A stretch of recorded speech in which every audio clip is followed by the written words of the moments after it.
अस्सलाम वालेकुम, मैं हूं शाहजेब खानजादा। पहली बार ऐसा हो रहा है रिवायत से हटकर गैर रिवायती तौर पर जमहूरी हुकूमत को तमाम इदारों की तरफ से मुकम्मल हिमायत मिल रही है।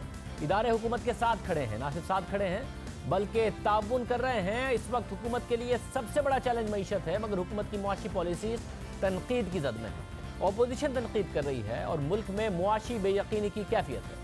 सरमायाकारों का एतमाद बहाल नहीं हो रहा, इसलिए हुकूमत पर तनकीद हो रही है। महंगाई कंट्रोल से बाहर हो रही है, शरह सूद बढ़ रही है और मजीद बढ़ने का इम्कान है। स्टॉक मार्केट गिर रही है, रुपया गिर रहा है, ज़राअत सनत सब में सूरत हाल खराब है। टैक्स जमा नहीं हो रहा, अंदरूनी और बैरूनी सरमायाकारी में कमी है, बरामदात नहीं बढ़ रही हैं, ज़र मुबादला के ज़खायर मजीद गिर रहे हैं, गुर्बत बढ़ रही है और बेरोजगारी में इजाफा हो रहा है। बैनुल अक़वामी इदारे पाकिस्तानी मईशत के हवाले से मनफी रिपोर्ट्स दे रहे हैं, मगर आज आर्मी चीफ ने मस्बत बयान दिया है। ISPR के मुताबिक नेशनल डिफेंस यूनिवर्सिटी में Pakistan economy challenges and way forward के उन्वान से सेमिनार हुआ, जिससे army chief general Qamar Javed Bajwa, Musheer खजाना अब्दुल हफीज शेख, चेयरमैन FBR शब्बर ज़ैदी और बड़ी तादाद में मुआशी माहिरीन ने शिरकत की। सेमिनार से खिताब करते हुए आर्मी चीफ ने कहा कि कौमी अहमियत के उमूर पर खुलकर बातचीत ज़रूरी है।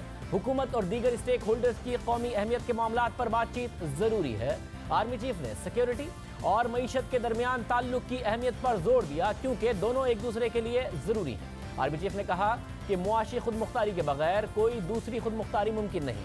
मुमालिक इनफरादी तौर पर तरक्की नहीं कर सकते, बल्कि खित्ता तरक्की करता है। हमारे खित्ते की तरक्की के लिए हमें तमाम पड़ोसी मुमालिक के साथ रवाबित कायम करने की ज़रूरत है। ISPR के मुताबिक हालिया मुआशी सूरत हाल पर बात करते हुए आर्मी चीफ ने कहा कि मालियाती बदइंतजामी की वजह से हम मुश्किल इक़्तिसादी हालात से गुजर रहे हैं, हम मुश्किल फैसले करने से कतराते रहे। उन्होंने कहा कि मुसल्लह अफवाज ने रज़ाकाराना तौर पर दिफाई बजट में सालाना इजाफा न लेने के फैसले से अपना किरदार अदा किया। आर्मी चीफ ने कहा कि हुकूमत ने तवील मुद्दती फ़वाइद के हुसूल के लिए मुश्किल और नतीजा खेज़ फैसले किए। हम सबको मुश्किल हुकूमती इक़दामात की कामयाबी के लिए जिम्मेदारियाँ निभाना होंगी। आर्मी चीफ ने कहा कि हम सबको इस हवाले से अपनी जिम्मेदारियां अदा करने की ज़रूरत है, ताकि मुश्किल हुकूमती इक़दामात कामयाब हो सकें। उन्होंने कहा कि माज़ी करीब में ऐसी मिसालें मौजूद हैं जब दीगर मुमालिक ने ऐसे चैलेंजेस का मुकाबला किया और मुश्किल फैसले लेने के बाद वो कामयाब हुए। हम इंशाअल्लाह इन मुश्किलात से सुरखरू होकर निकलेंगे। आर्मी चीफ ने कहा कि मुश्किल हालात में कोई फ़र्द तनहा कामयाब नहीं हो सकता जब तक कौम मुत्तहिद ना हो। वक्त आ गया है कि हमें एक कौम बनकर सोचना होगा। ये बड़ी अहम बात है कि जो हुकूमत के मुश्किल फैसले हैं उस पर सपोर्ट की बात कर रहे हैं, कौम से कह रहे हैं कि इन मुश्किल फैसलों से गुजर कर एक अच्छा टाइम आएगा। ऐसी मिसालें मौजूद हैं पाकिस्तान की तारीख को मद्देनजर रखते हुए। एक मस्बत बात है कि आर्मी चीफ ने साफ अल्फाज में हुकूमत के मुश्किल फैसलों की तायद की है और ये पैगाम दिया है कि ये फैसले मुश्किल हैं, मगर आगे चलकर इससे फ़ायदा होगा। सबको साथ मिलकर चलना होगा। 10 दिन पहले ही हुकूमत ने नेशनल डेवलपमेंट काउंसिल कायम की थी, जिसकी सरबराही वज़ीर आज़म खुद करेंगे, मगर आर्मी चीफ भी इसके रुकन हैं और हुकूमती नोटिफिकेशन के मुताबिक ये काउंसिल डेवलपमेंट के लिए पॉलिसियाँ और हिकमत अमली बनाएगी, साथ ही मुआशी तरक्की की शरह बढ़ाने के लिए पॉलिसी बनाएगी। ये फैसला किया गया है कि अब सिविल और अस्करी क़यादत मिलकर मुल्क की मुआशी हिकमत अमली बनाएगी। Army chief national development council के रुकन भी बन चुके हैं और मईशत के हवाले से उनकी फिक्र बढ़ रही है। जब से ये हुकूमत आई है इसे इदारों से भरपूर ताउन मिला है। गुज़िश्ता साल 6 दिसंबर को DG ISPR major general Asif Ghafoor ने मीडिया से अपील की कि वो मस्बत खबरें दें, सिर्फ 6 माह तक मस्बत खबरें दें, फिर देखें मुल्क कहाँ से कहाँ जाता है। अब इस बात को भी 6 माह हो चुके हैं। इसके अलावा भी ये कहा जाता रहा कि हुकूमत के हवाले से मस्बत खबरें दी जाएँ। ये वो ताउन है जो माजी की हुकूमतों को हासिल नहीं रहा। माजी में हुकूमतों को शिकायत रही हैं कि उन्हें काम नहीं करने दिया जा रहा, उन्हें शिकायत रही है कि धरने और लॉकडाउन के जरिए उनके रास्ते में रुकावटें खड़ी की गई हैं, इसलिए वो काम नहीं कर सकते। हर थोड़े अरसे बाद इस तरह के हालात पैदा कर दिए जाते हैं कि हुकूमत के लिए काम करना मुश्किल हो जाता है। सिविल मिलिट्री ताल्लुकात में तनाव की वजह से हुकूमतों को ये शिकायत रहती थी कि उन्हें काम करने नहीं दिया जा रहा, मगर अब ऐसा नहीं है। मिसाली सूरत हाल है और ऐसा मुल्क की सियासी तारीख को मद्देनजर रखा जाए तो लगता है कि पहली दफ़ा हो रहा है। हमारे साथ इस वक्त ऐसे सीनियर 2 जर्नलिस्ट मौजूद हैं जिन्होंने मुल्क की सियासी तारीख को बहुत करीब से देखा है। सुहेल वड़ाई साहब, हामिद मीर साहब हमारे साथ मौजूद हैं। वड़ाई साहब बहुत शुक्रिया, आमिर साहब आपका भी बहुत शुक्रिया। सुहेल भाई साहब, आपने बहुत पाकिस्तान की तारीख का मुताला भी आपका बहुत है और आप तो बाकायदा तौर पर कवर करते रहे हैं एज अ जर्नलिस्ट। पिछले 30 साल में आपको लगती है कोई हुकूमत ऐसी थी जिसको इतना ताउन इदारों की तरफ से मिला हो जो तहरीक इंसाफ की हुकूमत को मिल रहा है? नहीं, बतौर सियासत के एक अदना तालिब इल्म के ये एक बेमिसाल ताउन है जिसकी कोई 70 साल में मिसाल नहीं मिलती। अयूब खान साहब ज़रूर वजारत दिफा में मददगार हुए, जो लास्ट सिविलियन गवर्नमेंट थी 1956 टू 58, लेकिन उसके बाद नेशनल डेवलपमेंट काउंसिल जो है ये एक अनप्रेसिडेंटेड मूव है कि मईशत के अंदर भी जो फ़ौज ने ताउन का फ़ैसला किया है, एक तरह से स्टेक होल्डर बने हैं कि हुकूमत की कामयाबी या नाकामी में इस तरह से स्टेक होल्डर कभी नहीं फ़ौज रही। तो ये एक बड़ा पॉजिटिव स्टेप है इमरान खान के लिए, लेकिन इसके जो फ़वाइद निकलने चाहिए थे अब तक अदारों के ताउन के, हमें वो निकलते हुए नज़र नहीं आते, क्योंकि जो एक कॉमन मैन का ट्रस्ट है वो पता नहीं क्यों ख़राब हो गया है। उसकी वजह सियासी इस्तेकाम है, उसकी वजह मुआशी पॉलिसियाँ हैं, उसकी वजह IMF के पास लेट जाना है या वटेवर। ये तो ज़ाहिर है मुईशतदान ज़्यादा बेहतर समझ सकते हैं कि क्या एग्जैक्टली कितनी रीज़न्स हैं, लेकिन एक कॉमन मैन के तौर पर हम देखते हैं कि एक हलचल है, एक बेचैनी है। आज बैंकों के अंदर इतना रश था, लोगों को समझ नहीं आ रही कि वो क्या करें। तो ये पहले जो इस्तेहकाम है, जो आज आर्मी चीफ ने बड़े राइटली कहा है कि कौम जो है वो मुत्तहिद होकर इसकी सपोर्ट करे। अदारे बेशक मुत्तहिद हो जाएं, हुकूमत और अदारे मिल जाएं, लेकिन अगर आवाम का मुकम्मल एतमाद ना हो, कौम उसे सपोर्ट ना करें, तो ऐसे इक़दामात की कामयाबी जो है वो फिर उसके अंदर कई शकूक शुबहात होते हैं। हमने कई दफ़ा माजी में देखा है कि अदारे सारे जो थे, जो चाहते थे, वो हो नहीं सका क्योंकि अवाम की उसको हमायत नहीं मिली। इसलिए अवामी हमायत, सियासी हमायत ये लेनी ज़रूरी होती है किसी भी इक़दाम की कामयाबी के लिए। हामिद मीर साहब, आप क्या कहिएगा? आपका भी वसी तजर्बा, करीब से आपने सारे मामला देखे हैं, आपने देखा कि इतनी सपोर्ट किसी हुकूमत को मिली हो पिछले 30 सालों में?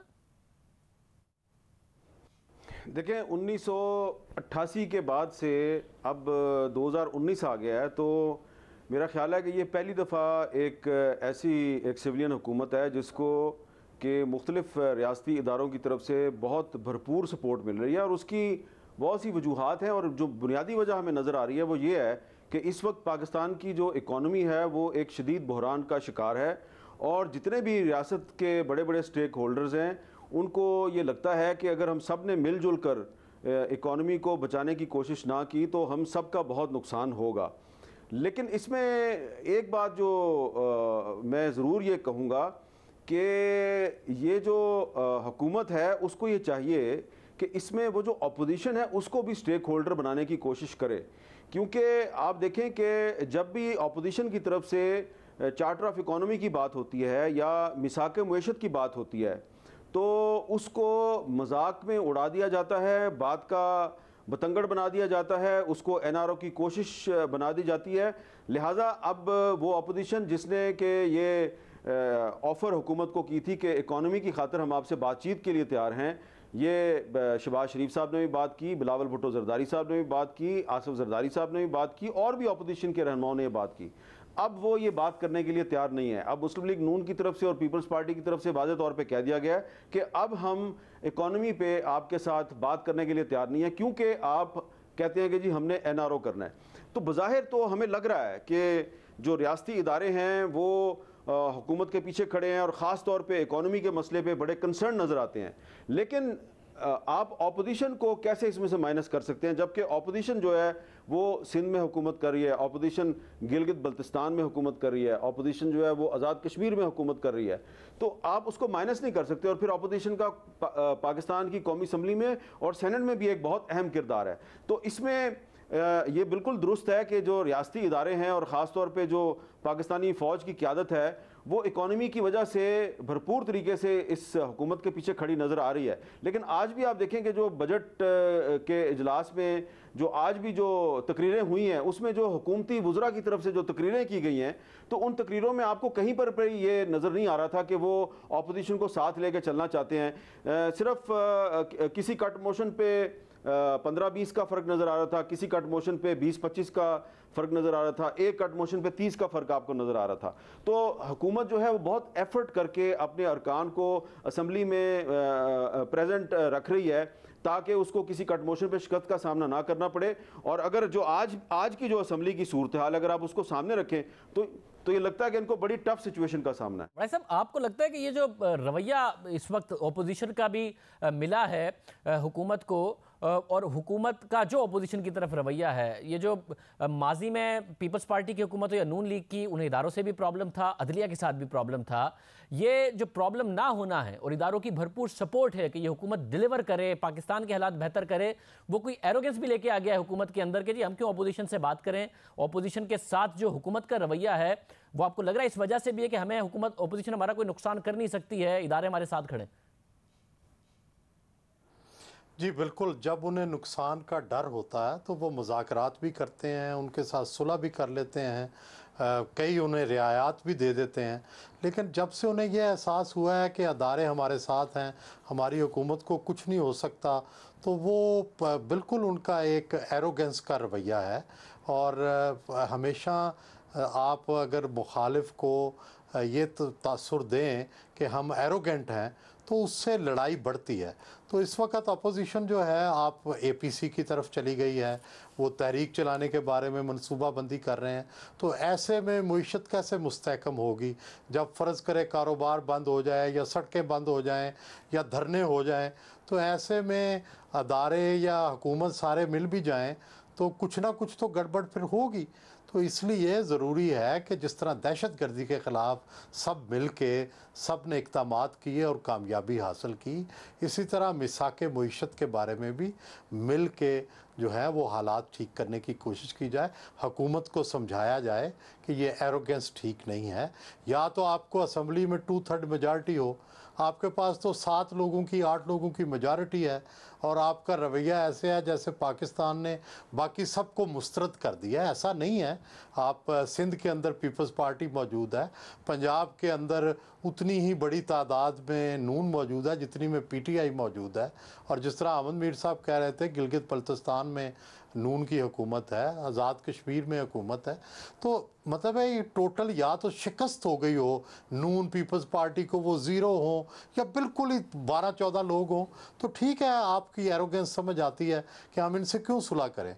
लेकिन जब कौम की एक भारी तादाद ने उन्हें वोट दिए, वो असम्बलियों के अंदर मौजूद हैं, उनका स्टेक है और आप उनसे बात भी करने को तैयार नहीं हैं, तो फिर किस तरह से मिसाक़े मुईशत होगा, किस तरह से मुआशी पॉलिसियाँ जो हैं वो कामयाब होंगी। ज़ाहिर है गिव एंड टेक से होती हैं। या हमारे सामने जापान की मिसाल है कि वहाँ सियासी गड़बड़ बहुत होती है, अदम इस्तेकाम आपको पता है पिछले 15-20 साल वहाँ बहुत रहा है, अब निस्बतन बेहतर है। लेकिन उन्होंने यही किया हुआ है कि मुईशत को नहीं छेड़ते, मुआशी पॉलिसियाँ वही रहती हैं। तो इसके लिए ज़रूरी है कि आप एक मिसाक़े मुईशत कर लें। हुकूमत कोई भी आए लड़ते रहें झगड़ते रहें, लेकिन मुईशत उसी तरह चले ताकि ट्रस्ट हो, अदालतें उसके मुताबिक फ़ैसले करें, गवर्नमेंट उसके मुताबिक फ़ैसला करे, क्योंकि लॉन्ग टर्म ज़रूरत होती है पॉलिसियों की। मैं हामिद मीर साहब आपसे भी ये जानना चाहूँगा कि सुहेल भाई जितनी सपोर्ट इनको है, कारकर्दगी वैसी नहीं है इनकी, जो भी वजूहात हों।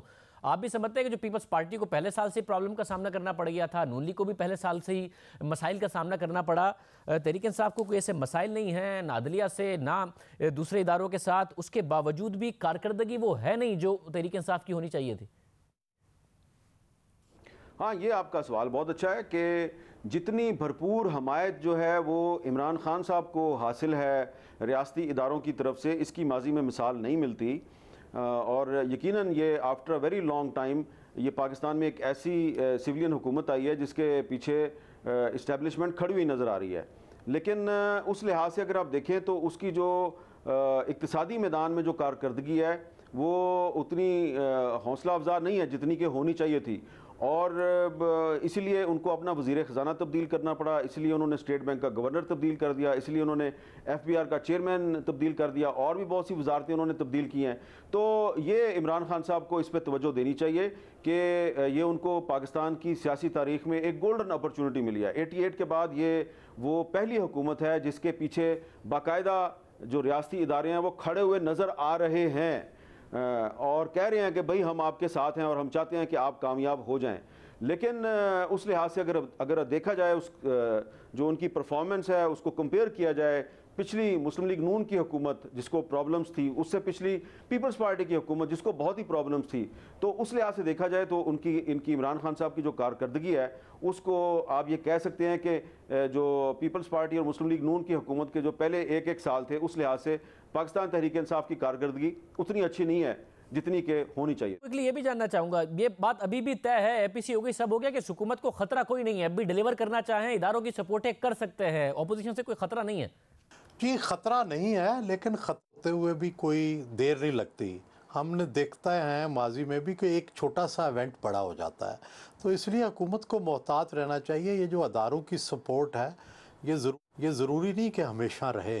अदारे भी ज़ाहिर है अपने आप को एवेल्यूएट करते हैं, गवर्नमेंट को एवेल्यूएट करते हैं और अपनी सोच को तब्दील करते रहते हैं। तो इसलिए अगर इनकी कारकर्दगी अच्छी ना हुई तो कल को अदारे जो हैं वो अपनी सोच तब्दील भी कर लेंगे। और दूसरा यह है कि बड़ी थिन मेजॉरिटी है, कोई ऐसा वाक़या हो गया जो हैंडल ना हुआ तो इतनी थिन मेजॉरिटी तो 1 मिनट में उड़ जाती है। तो इसलिए इमरान खान इतने भी सेफ़ नहीं है जितना वो अपने आप को समझते हैं। हामिद मीर साहब, अपोजिशन ने ज़ाहिर है हाथ पैर मारना शुरू किए हैं, चेयरमैन के हवाले से पहली मूव कर रहे हैं, बाद में दूसरा योम सियाह और सब की तरफ जाएंगे, क्या इतलात हैं, कोई इत्तफाक हो गया कौन चेयरमैन सेनेट होगा? देखिए, जो अपोजिशन की जो एपीसी हुई थी उस एपीसी ने ये ऐलान तो कर दिया कि हम चेयरमैन सेनेट को हटाएंगे, लेकिन अभी तक जो अपोजिशन जमातें हैं वो चेयरमैन सेनेट सादिक संजरानी साहब के मुकाबले पे अपने किसी मुतफ़िका उम्मीदवार के नाम पर अभी तक उनका कंसेंसस नहीं हो सका। और आज भी इस सिलसिले में काफ़ी सलाह मशवरे होते रहे। शाहिद खान अब्बासी साहब ने आसिफ जरदारी साहब से मुलाकात की, बिलावल भुट्टो जरदारी साहब से, मुस्लिम लीग नून के बहुत से जो दीगर रहनुमा हैं उन्होंने बातचीत की। तो हम जो आज पार्लियामेंट की राहदारियों में जो नाम सुन रहे थे, जो 3-4 नाम ज़ेर बहस हैं, तो उसमें मुस्लिम लीग नून की तरफ से ये लग रहा है, वो कह रहे हैं कि जी हमारी अददी अक्सरियत ज़्यादा है तो चेयरमैन सेनेट का ताल्लुक मुस्लिम लीग नून से होना चाहिए। और मुस्लिम लीग नून की तरफ से जो 2 नाम मैंने सुने हैं, एक राजा जफरुल हक साहब का है और एक परवेज़ रशीद साहब का है, लेकिन हतमी नाम अभी तक उन्होंने तय नहीं किया।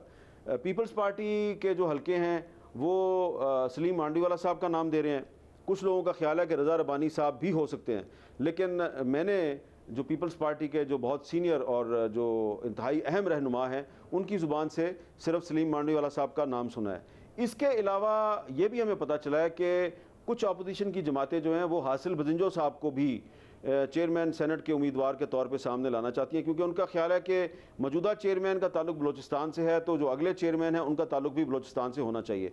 तो ये फैसला दरअसल करना है रहबर कमेटी ने। तो रहबर कमेटी के लिए पीपल्स पार्टी ने अपना नाम दे दिया है यूसुफ रज़ा गिलानी साहब का, और मुस्लिम लीग नून जो है और बाकी जमातें हैं उन्होंने अभी नाम देने हैं। तो रहबर कमेटी के अभी नाम जो हैं वो सारे के सारे फाइनलाइज नहीं हुए और रहबर कमेटी ही अभी तक मार्ज वजूद में नहीं आई जिसने ये फैसला करना है। हामिद मीर साहब से साहब हमारे साथ मौजूद थे और वसी तजर्बा दोनों रखते हैं। उन्होंने कहा ऐसी हमने नहीं देखी हुकूमत के जिनको रियासती इदारों की तरफ से इतनी सपोर्ट मिली हो, उसके बावजूद भी पहले साल में कारकर्दगी मायूस कुन है और अपनी कारकर्दगी हुकूमत को बेहतर करनी होगी। प्रोग्राम में ब्रेक शामिल करते हैं तो हम इस पर बात करेंगे।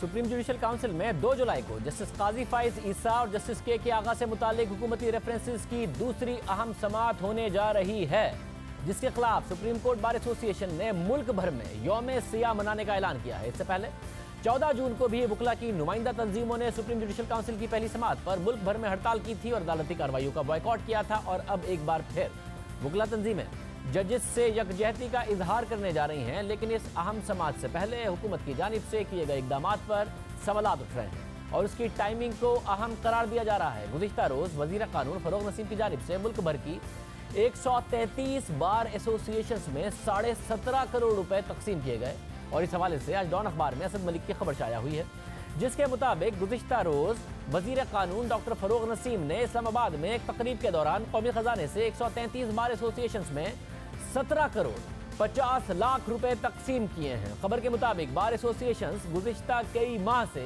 वफाकी हुकूमत से फंड्स का मुतालबा कर रही थी। इस हवाले से इस्लामाबाद बार एसोसिएशन के सेक्रेटरी का कहना है कि कई माह कबल फंड्स देने का मुतालबा किया गया था, जो वजारत कानून ने अब जारी किए हैं। वकला को फंड्स देने की तकरीब से खिताब करते हुए वजीर कानून फरोग नसीम का कहना था कि मुल्क भर की मुख्तलिफ बार काउंसिल्स में उनकी ज़रूरियात को मद्देनजर रखते हुए बिला इम्तियाज शफाफ तरीके से फंड्स तकसीम किए गए हैं। वकला बिरादरी की फलाह बहबूद मौजूदा हुकूमत की अव्वलीन तरजीह है। निगरान हुकूमत ने वकला को फंड्स की फराहमी के हवाले से कुछ शराइत आयद की थी, लेकिन इन फंड्स का हुसूल बार एसोसिएशन का हक है और हुकूमत समझती है कि वकला की आज़ादी के लिए ज़रूरी है कि उनकी तंजीमों को माली तौर पर मुस्तहकम किया जाए। उनका कहना था कि माजी में वकला बिरादरी का ख्याल नहीं रखा गया, लेकिन मौजूदा हुकूमत ने मुआशी बहरान के बावजूद वकला में फंड तकसीम किए हैं और इन फंड्स की तकसीम सियासी वाबस्तगी से बालातर होकर की गई है।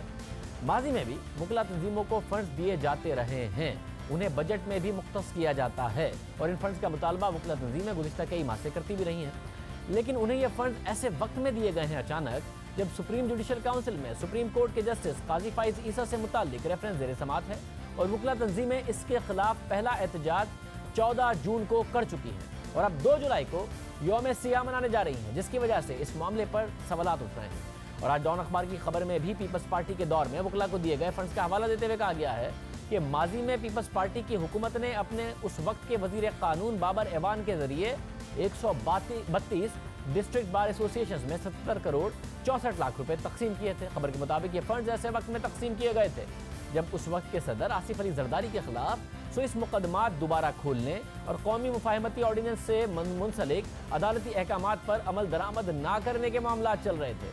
अब ये अहम मामला बन गया है, क्योंकि आम हालात में अगर वकला तंजीमों में फंड्स की तकसीम होती तो कोई मामूल की बात होती, लेकिन इन फंड्स की तकसीम ऐसे वक्त में हो रही है जब हुकूमत मुआशी बहरान का शिकार है और सुप्रीम जुडिशल काउंसिल में जस्टिस काजी फाइज ईसा के रेफरेंस का मामला चल रहा है। वज़ीर आज़म बार बार आवाम से मुतालबा करते हैं कि पैसे नहीं है हमारे पास, इसलिए टैक्स दें, एमनेस्टी स्कीम का फ़ायदा उठाएं, मगर 17 करोड़ रुपए इस मुआशी हालात में वकला बरादरी में दे दिए हैं और इस वकला बरादरी में इस वक्त वकला बरादरी वो एहतजाज कर रही है। इस मामले पर इसलिए भी सवाल उठ रहे हैं क्योंकि जस्टिस काजी फाइज ईसा से मुतालिक मामला का एक पस मंज़र है। गुज़िश्ता कुछ अर्से से सामने आने वाले मामला से साफ महसूस होता है कि उनके खिलाफ बाकायदा एक मुहिम चलाई जा रही है। वज़ीर आज़म इमरान खान कहते थे कि मैं अवाम के पैसे की रखवाली करूंगा, अब भी कहते हैं पैसे बचाऊंगा, मगर अब अचानक जस्टिस काजी फाइज ईसा के खिलाफ रेफरेंस के बाद कौमी खजाने से 17.5 करोड़ रुपए देना खुद इमरान खान के दावों और वादों के खिलाफ है। इस पर बात करेंगे सुप्रीम कोर्ट बार एसोसिएशन के सदर अमानुल्लाह कुनरानी साहब से। अमानुल्लाह कुनरानी साहब, बहुत शुक्रिया। अच्छा, ज़ाहिर बार एसोसिएशन को माजी में भी पैसे मिलते रहे हैं, बजट में भी एलोकेट होते रहे हैं, मगर सवाल पैदा हो रहा है कि क्या माजी से कुछ अलग हुआ है? पैसे दिए गए हैं, पहले भी दिए जाते रहे हैं, ये क्या जस्टिस काजी फाइज ईसा के खिलाफ रेफरेंस और जो आपकी हड़ताल की कॉल है, आपका प्रोटेस्ट है, उससे मुंसलिक है या माजी का तसलसल है? इसमें कोई नई बात नहीं? बिल्कुल, ये तो कहते हैं अंधे को भी नज़र आता है कि ये इस मौके पर जब हमारा 14 जून को एक बहुत बड़ा एहतजाज हुआ अल्हम्दुलिल्लाह और ये यकजहती मनाएगी आज़ाद अदलिया के साथ, और इसके बाद 2 जुलाई को भी हमने उसका ऐलान कर रखा है, तो यकीनन ये जो बार्स को मिलते हैं बेचारे, जब पहले मिलते थे बड़ी मुश्किलों से देते थे और किसी को मिलता था किसी को नहीं मिलता था, वो भाई इंडिविजुअली जो है एफर्ट की जाती थी, किसी को मिलता था, वो भी सेक्शन 57 लीगल प्रैक्टिशनर एक्ट के तहत गवर्नमेंट को अख्तियार है कि वो ग्रांट इन एड दे। मगर इस दफ़ा बल्क में जो है लोगों को बुलाया गया है और इसमें न सिर्फ किसी को दिया नहीं गया है बल्कि बहुतों को चेक काट दिए गए हैं। सुप्रीम कोर्ट बार एसोसिएशन का भी रूटीन में वो बाबर अवान साहब ने भी तमाम बार एसोसिएशन को करोड़ों दिए। इस दफ़ा इमरान खान साहब का इरादा नहीं था, वो देना भी नहीं चाहते थे। पिछले कुछ अर्सा पहले 2-3 महीने पहले मिले थे तो कतई तौर पर बार्स के साथ कभी इंटरेक्शन के लिए तैयार नहीं थे, ना ही वो कोई फ़ंड्स देने के मूड में थे। जो रेगुलर रूटीन में मिलता है वो भी नहीं दे रहे थे। इस दफ़ा ये हुआ कि सुप्रीम कोर्ट बार एसोसिएशन ने जो स्टैंड लिया है, इसके बाद पूरे बार्स को उन्होंने खुद बुलाया और बुलाने के बाद इस मौके पर चेक दे रहे हैं जब 2 जुलाई को हमारा एहतजाज है। अगर उनको देना था मई में देते, अप्रैल में देते, उन्होंने देना ही नहीं था। तो जब ये मौका आया तो उन्होंने एकदम फंड्स को इकट्ठा करके बार काउंसिलों और बार एसोसिएशन को बांटना शुरू किया है और इसमें सबसे ज़्यादा जो रकम दी गई है 3 करोड़ रुपए पंजाब बार काउंसिल को दिया गया। बाकी को तो पीनट दिए गए, ख़ास तौर पर बलूचिस्तान को और सिंध को। तो मगर ये है कि पंजाब को काफ़ी नवाज रहे हैं। तो जो भी वजूहत है उनकी, क्योंकि आबादी वहाँ ज़्यादा है, वकीलों की तादाद वहाँ ज़्यादा है, उनको काउंटर करने के लिए उन्होंने इसका ज़्यादा एहतमाम किया है। पिछली दफ़ा भी जो हमारे हड़ताल को नाकाम करने के लिए उन्होंने बार काउंसिल और high court bar association, Lahore bar association का सहारा लिया। आज फिर उन्होंने उसका मुआवजा भी देना शुरू कर दिया है। तो ये अफसोसनाक है कि कौमी काज है। देखें, ये जुडिशरी की आज़ादी हमारा ज़ाती मसला नहीं है, उसमें तमाम इस इदारे 22 करोड़ आवाम का मसला है। कल ये हुकूमत में नहीं होंगे तो इन लोगों को भी ज़रूरत पड़ेगी एक आज़ाद अदलिया हो, और इसी तरह हर एक की ज़रूरत है। फंडामेंटल राइट्स के लिए सबका हक है कि आज़ाद अदलिया मौजूद हो। इसको पता नहीं क्यों गवर्नमेंट अपने लिए अना का मसला बना रही है। पहले तो उनको ये काम करना नहीं चाहिए था। अब अगर किसी वजह से हो गए उनसे, तो इस तरह ज़ातियात में नहीं आना चाहिए। उसको रोकने के लिए स्टेट एक्सचेकर का इस्तेमाल करें और उसको रोकने के लिए अपने वो तमाम हथकंडे इस्तेमाल करें जिससे उनको दिल को खुशी हो। मतलब तो फिर आज पर अब इससे फ़र्क पड़ेगा या नहीं पड़ेगा वकला की तरफ से? मैं समझता हूँ जो वकला है, आम वकला है, वो ओहदेदारों से हटकर सोचते हैं। ओहदेदारों के मसाइल और हो सकते हैं, मगर आम वकील का कोई मसला नहीं। वो आइन और कानून के बालादस्ती के लिए यकसू है और इंशाल्लाह उसका जज्बा जवां है।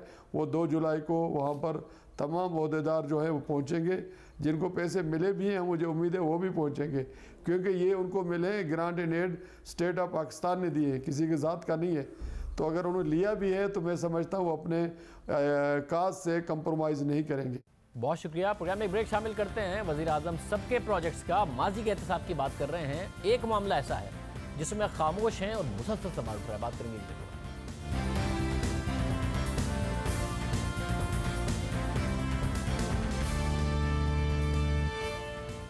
एक और डेडलाइन खत्म होने में तकरीबन 25.5 घंटे रह गए हैं। जब हम अपना अगला प्रोग्राम पीर के दिन कर रहे होंगे तो वो डेडलाइन गुजर चुकी होगी, लेकिन उस डेडलाइन में भी तहरीक इंसाफ का फ्लैगशिप प्रोजेक्ट पाया तकमील तक नहीं पहुंचा होगा। इस प्रोजेक्ट की बात हो रही है, उसके लिए अब अंदाजे लगाने की भी ज़रूरत नहीं है, क्योंकि सबको पता है कि वो पेशावर मेट्रो बस मंसूबा है जिसकी पहली डेडलाइन 6 माह की थी, और फिर 1.5 साल से ज़ायद का अरसा गुजरने के बावजूद ये प्रोजेक्ट मुकम्मल नहीं हो सका है।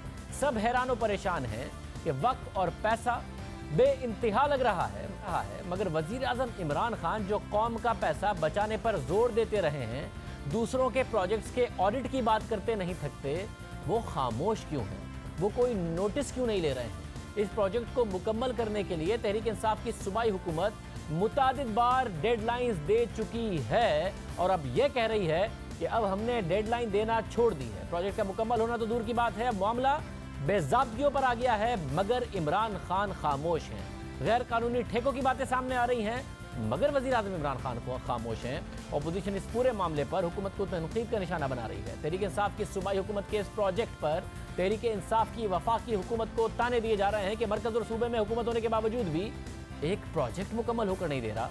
सिर्फ अपोजिशन ही नहीं बल्कि अब तो अदालतें भी सवालात उठाने लगी हैं। एशियन डेवलपमेंट बैंक का मौक़िफ़, सूबाई इंस्पेक्शन टीम की रिपोर्ट, फिर ऑडिटर जनरल पाकिस्तान की रिपोर्ट, कहीं से भी पेशावर मेट्रो के लिए अच्छी खबरें नहीं आ रही हैं। और नेशनल इकोनॉमिक काउंसिल जो वज़ीर आज़म के मातहत है, इस काउंसिल ने नवंबर 2018 में जून 2019 तक पेशावर मेट्रो को मुकम्मल करने की हिदायत जारी की थी, मगर इसके बावजूद ये प्रोजेक्ट 30 जून तक मुकम्मल नहीं होगा, क्योंकि इस प्रोजेक्ट को मुकम्मल करने के लिए अभी भी बहुत काम बाकी है। अदालतें भी सवालात उठाने लगी हैं। गुज़िश्ता दिनों पेशावर हाई कोर्ट ने रिमार्क दिए कि BRT मुकम्मल होने की तारीख मांगना सितारे मांगने के मुतरादिफ है। 25 जून को पेशावर हाई कोर्ट के 2 रुकनी बेंच ने BRT की जद में आने वाली दुकानों से मुताल्लिक केस की समाअत की। दरख्वास्त गुजार ने अदालत से दरख्वास्त की कि BRT की जद में 47 दुकानें आईं, लेकिन हुकूमत अब दोबारा इतनी तादाद में दुकानें नहीं दे रही है। नवंबर में ज़ेरे ज़मीन दुकानें तोड़ी गई, लेकिन अब तक अदायगी नहीं कर रही है। BRT मुकम्मल होने की तारीख भी नहीं बता रही है। जस्टिस कैसर रशीद ने फिर रिमार्क दिए कि आप सितारे मांग रहे हैं जिसका मिलना मुश्किल है। BRT के मुकम्मल होने की तारीख ना मांगे, ये सितारे मांगने के मुतरादिफ है। वज़ीर आज़म इमरान खान इस पूरे मामले पर हैरानकुन तौर पर खामोश हैं। उनकी खामोशी बाइस तशवीश इसलिए भी है क्योंकि BRT में मामला सिर्फ इल्तवा का नहीं है बल्कि बेकायदगियों का भी है, और ख़ुद BRT के अंदर से इन मामलात पर तहफ़्फ़ुज़ात का इजहार किया जा रहा है। BRT का जो प्रोजेक्ट मैनेजमेंट यूनिट है जिसका काम अहम मामलात की निगरानी करना था, अब उसे भी बंद करने का फैसला कर लिया गया है। यानी खैबर पख्तूनख्वा हुकूमत ने BRT मंसूबा मुकम्मल होने से कबल ही प्रोजेक्ट मैनेजमेंट यूनिट के असासे तहवील में लेने का फैसला किया है। इस हवाले से दस्तावेजात भी सामने आई हैं, जिसके मुताबिक महकमा ट्रांसपोर्ट ने 25 जून को खत के जरिए प्रोजेक्ट मैनेजमेंट यूनिट को असासे और रिकॉर्ड 30 जून तक हुकूमती कमेटी के हवाले करने की हिदायत जारी की। दूसरी जानिब प्रोजेक्ट मैनेजमेंट यूनिट ने प्रोजेक्ट की बंदिश से मुतालिक चीफ सेक्रेटरी को खत लिखकर अपील की है कि प्रोजेक्ट मैनेजमेंट यूनिट की तश्कील इसलिए की गई थी ताकि वो पेशावर मेट्रो प्रोजेक्ट के सिविल वर्क की निगरानी करे।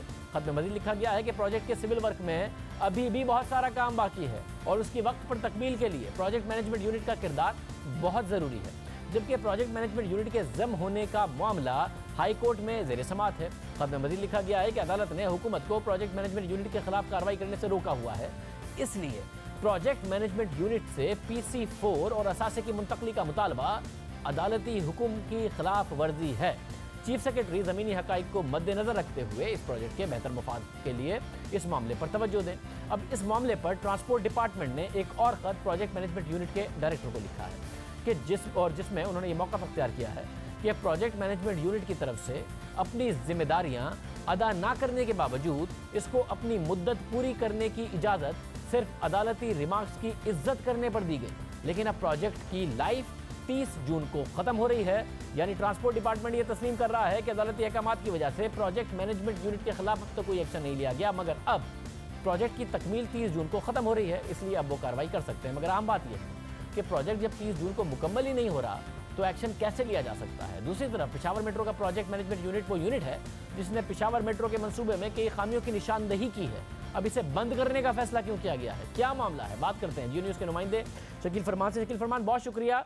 हुकूमत कह रही है कि हमारा सिविल वर्क काफ़ी हो गया है मुकम्मल, अब तो सॉफ्टवेयर और दूसरे मसाइल बाकी हैं। 30 जून की डेडलाइन ज़ाहिर नहीं पूरी हो रही है, क्या वाकई इतना काम हो गया है कि यूनिट बंद कर दिया जाए, सिविल वर्क पूरा हो गया है, अभी भी बहुत सारा काम बाकी है? देखें, अब भी BRT में बहुत सारा काम बाकी है। अगर हम बस स्टेशंस की बात करें, 30 बस स्टेशंस हैं, एक बस स्टेशन भी ऐसा नहीं है जिस पे काम मुकम्मल कर लिया गया हो। इसी तरह जो 3 डिपोज़ हैं, चमकनी वहाँ पे सिर्फ 40% काम हुआ है और डबगरी उस पर 20% तक काम हुआ है और हयाताबाद में 10% से भी कम काम हुआ है। अब मेन कॉरिडोर को अगर आप देखें तो मेन कॉरिडोर को मुकम्मल कर लिया गया है, लेकिन मंसूबे में जो है निशानदेही हुई हैं, खामियों की निशानदेही की गई, जिसके बाद ये बात सामने आई है कि 2 मकामात ऐसे हैं, एक सदर और एक डबगरी, जहाँ पे मेन कॉरिडोर के जो कर्व्स थे जो बनाए गए थे उनकी विड्थ कम थी और बसें जो आमने सामने से जिन्होंने गुजरना था वो टकरा सकती थी। अब इस खामी की निशानदेही हुई तो अब पिलर खड़े किए जा रहे हैं और जो रोड है उसको कुशादा किया जा रहा है, तो काम किसी सूरत मुकम्मल नहीं हुआ। चमकनी से हैदराबाद और हैदराबाद से एक्सटेंड किया गया है प्रोजेक्ट को कारखानों तक, उसके बारे में बताया जा रहा है कि 4 माह मज़ीद लगेंगे वो काम मुकम्मल होने में, और हैदराबाद का जो डिपो है उसके बारे में ये बताया जा रहा है कि वो अगले साल मुकम्मल किया जाएगा। वैसा तो फिर ये क्यों इतना ये प्रोजेक्ट मैनेजमेंट यूनिट को बंद कर रहे हैं, क्या मामला है फिर सारा का सारा, अगर ये मुकम्मल ही नहीं होना अक्टूबर नवंबर तक?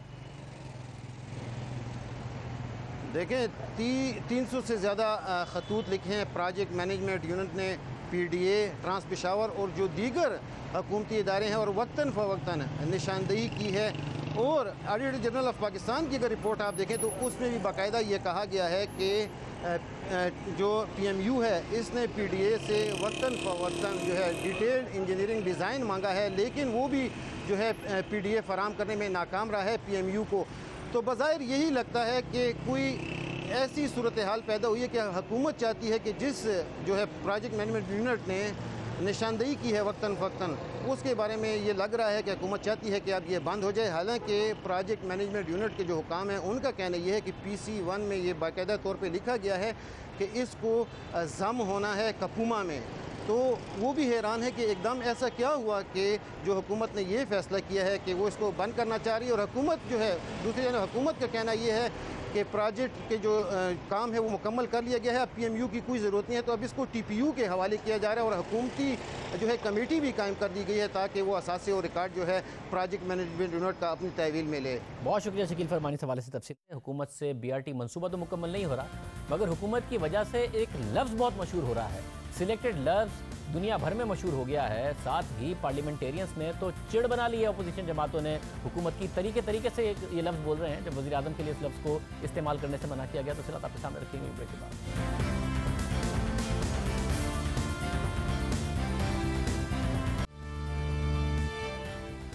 वज़ीर आज़म इमरान खान को लफ्ज़ सिलेक्टेड पसंद नहीं है, लेकिन ये लफ्ज़ उनका पीछा नहीं छोड़ रहा है।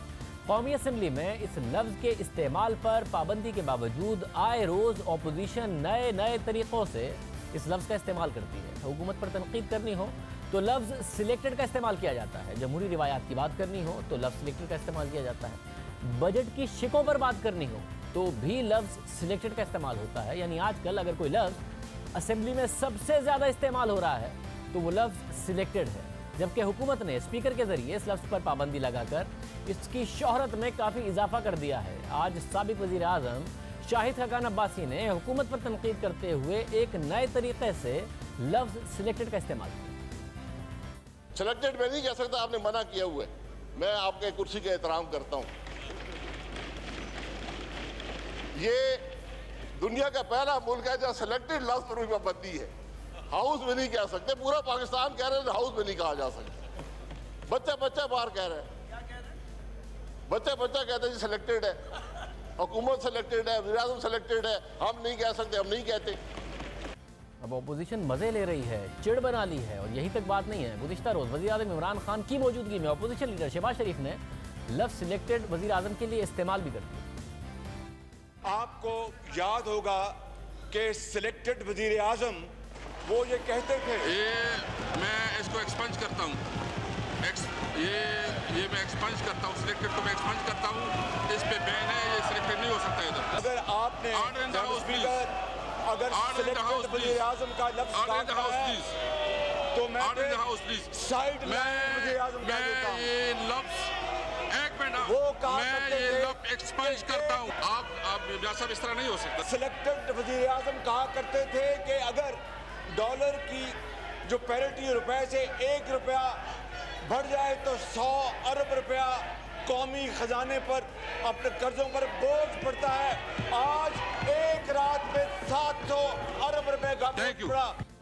शहबाज शरीफ की तरफ से सिलेक्टेड वज़ीर आज़म के लफ्ज़ के इस्तेमाल पर स्पीकर कौमी असम्बली असद कैसर बरहम नजर आए, और बाद में उन्होंने रूलिंग भी दी कि लफ्ज़ सिलेक्टेड को जब एक दफ़ा हज़फ कर दिया गया है तो ये लफ्ज़ इलेक्ट्रॉनिक मीडिया या प्रिंट मीडिया की जानिब से भी इस्तेमाल नहीं किया जा सकता। अगर मीडिया इस लफ्ज़ का इस्तेमाल करता है तो वो हाउस के इस्तेहकाक की खिलाफ वर्जी होगी। अब असेंबली के हवाले से मीडिया को भी लफ्ज़ सिलेक्टेड के इस्तेमाल से रोका जा रहा है, जबकि अहम बात यह है कि हुकूमत जितना जोर इस लफ्ज़ को रोकने के लिए दे रही है, इतनी शिद्दत से इस लफ्ज़ का इस्तेमाल देखने में आ रहा है। असेंबली के अंदर अलग अलग अंदाज और नए तरीक़ों से इस लफ्ज़ का इस्तेमाल देखने में आ रहा है।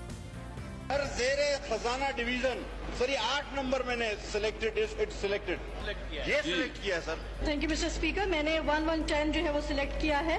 सर मैंने जो है डिमांड जो सिलेक्ट की है वो है 112। शुक्रिया जनाब स्पीकर। यहाँ पे हर आदमी सिलेक्ट का शोर मचा रहा है, पता नहीं क्या कहना चाहता है। 12 मैं सिलेक्ट नहीं कहता, मैं चूज कर रहा हूँ, ये चूजन है मेरा। I have again selected cut motion number 121 from demand number 37, which says I select that the demand under the head Higher Education Commission. Speaker, I have selected cut motion number 192. एक आम लफ्ज़ को पाबंदी लगाकर हुकूमत ने इतना मकबूल कर दिया है कि आलमी मीडिया पर भी वज़ीर आज़म के लिए लफ्ज़ सिलेक्टेड के इस्तेमाल से मुताल्लिक़ खबरें शाया हो रही हैं। न्यूयॉर्क टाइम्स, गल्फ न्यूज़, हर जगह पर इसकी गूंज सुनाई दे रही है। खुद हुकूमत भी सोच रही होगी कि पाबंदी लगाकर दुरुस्त किया या गलत किया। प्रोग्राम में आगे बढ़ते हैं। साबिक चीफ जस्टिस साकिब निसार जब तक चीफ जस्टिस रहे उनकी तवज्जो अदालत पर कम, ज़ेर इल्तवा मुकदमात को निपटाने पर कम और डैम बनाने पर ज़्यादा थी। वो कहते थे कि मेरी ज़िंदगी के 2 ही मकसद हैं, एक डैम बनाना और दूसरा पाकिस्तान का कर्ज उतारना। उन पर तनकीद भी होती थी कि फिर आवाम को अदालतों में इंसाफ देना किसका काम है। बहरहाल सुप्रीम कोर्ट की जानिब से गुज़िश्ता साल जुलाई के पहले हफ्ते में डैम फंड कायम किया गया, जिसके बाद हुकूमत भी इस मकसद में शामिल हो गई। वज़ीर आज़म इमरान खान ने दुनिया भर के पाकिस्तानियों से डैम फंड में पैसे जमा कराने की अपील की। साबिक chief justice Saqib Nisar fund इकट्ठा करने में बड़े मुतहरिक नजर आए और लोगों से डैम फंड इकट्ठा करने के लिए मुहिम भी चलाई। अपने गैर मुल्की दौरों के दौरान बैरून मुल्क मुकीम पाकिस्तानियों से फंड जमा करने के लिए उन्हें कायल करने की कोशिश की। अदालत में आए दिन लोगों पर जुर्माने के तौर पर डैम फंड में पैसे जमा कराने का मुतालबा करते रहे। उन पर तनकीद होने लगी कि चीफ जस्टिस सजा और जुर्माने का फर्क खत्म कर रहे हैं। सजा के तौर पर लोगों को डैम फंड में पैसे जमा कराने का हुक्म दे देते हैं, मगर अब अपने ओहदे से रिटायर होने के बाद भी डैम फंड इकट्ठा करने की वो कोशिश जारी रखे हुए हैं। लेकिन अब बात पहले जैसी नहीं है। द न्यूज़ और जंग की खबर के मुताबिक एक जराए ने उन्हें बताया कि साबिक चीफ जस्टिस ने फंड रेजिंग तकारीब में शिरकत और क्रिकेट वर्ल्ड कप देखने के लिए अपनी फैमिली के साथ लंदन के दौरे पर गए हुए हैं और IM Pakistan world wide movement की जानिब से दयामीर भाषा और मोहम्मद डैम की तामीर के लिए बर्मिंघम, मैनचेस्टर और लंदन में डैम फंड के लिए तकारीब के एहतमाम का ऐलान किया गया था। तकारीब की प्रमोशन के लिए पैम्फलेट भी छप चुके थे, लेकिन लंदन पहुंचने पर ऑर्गेनाइजर्स ने उन्हें बताया कि लोगों की अदम दिलचस्पी की वजह से तकारीब मनसूख करनी पड़ी है। तकारीब के पैम्फलेट में वफाकी वजीर फैसल वाउदा और बॉक्सर आमिर खान का नाम भी शामिल था। जब उनसे द न्यूज़ के नुमाइंदे ने रब्ता किया तो उन्होंने लाइलमी का इजहार किया। बॉक्सर आमिर खान की मैनेजमेंट टीम ने कहा कि उनको आगाह किए बगैर आमिर खान का नाम प्रिंट कर दिया गया था। फैसल वाउदा भी बजट में मसरूफ थे, उन्हें बिल नहीं था। साबिक अटॉर्नी जनरल सैयद नैयर रिजवी ने कहा कि कुछ वीज़ा मसाइल की वजह से प्रोग्राम कैंसिल हुआ। द न्यूज़ और जंग के मुताबिक एक ऑर्गेनाइजर ने कहा कि ये तकरीब अब ताखीर से 15 जुलाई को होगी, लेकिन दूसरे ऑर्गेनाइजर ने कहा कि तकरीब अब अक्टूबर में होगी। तकारीब ऑर्गेनाइजर्स और IM Pakistan world wide movement के चेयरमैन अहमद सैयद से जब हमारी बात हुई तो उन्होंने कहा कि ये तकरीब कैंसिल नहीं हुई है बल्कि ताखीर से हुई। उन्होंने कहा कि लोगों ने तकारीब के लिए टिकट्स ही नहीं खरीदे।